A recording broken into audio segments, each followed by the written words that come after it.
Why is Christianity better for America anyways? You've been talking about, but I haven't heard the reason. Christianity has played a key role in giving us our democratic system of government. Christianity has played a key role in not only the UN Charter of Human Rights, largely written, by the way, by a devout Christian, but also in the principles of the Declaration and the Constitution that affirm... I'm sorry, today, Dinesh. Well, don't you think we still have that Constitution today? Yes, we do. Right. We still have the Constitution. Don't we still have the same economic and political system today? He hasn't answered the question yet, folks. Let him answer the question. I think we're still living with the same philosophical, economic, and political principles that were inaugurated at the founding, don't you? And that's your idea of what's good for Christianity today? Well, I'm saying that Christianity has, that was my argument. It was crucial in the original architecture that has shaped our very characters. It's shaped our very identities. You're a product of it also. What's more important to you, Dinesh, the Bible or the Constitution?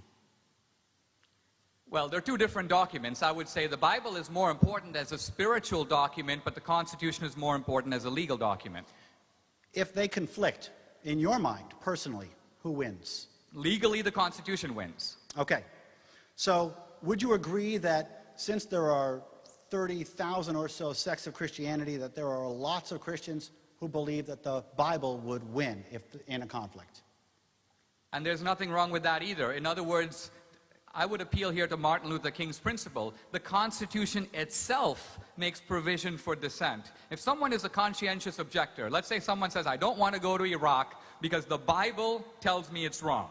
And the Bible doesn't say anything about Iraq, but let's say someone thought it did.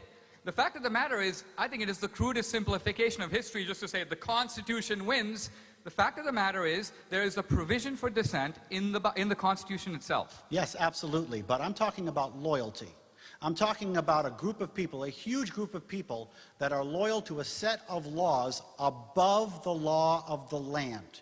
Can you tell me that you think that's good for the country?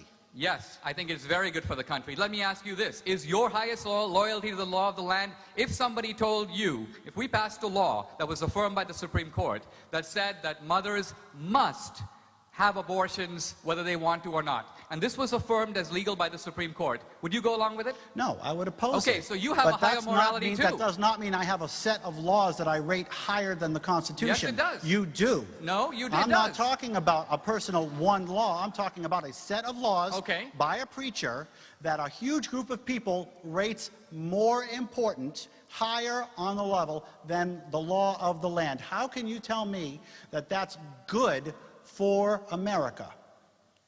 I'm saying that you endorse the same principle. You just disagree with the morality at question. I can give you a number of other examples in which you would agree that there are moral principles that you subscribe to, that if the law was different, you would nevertheless disobey that law. I'm talking about a separate set of laws that I hold higher than the law of the land. And you're denying that you subscribe to a higher set of moral principles that if the law of the land contravened them, you would go with the law of the land.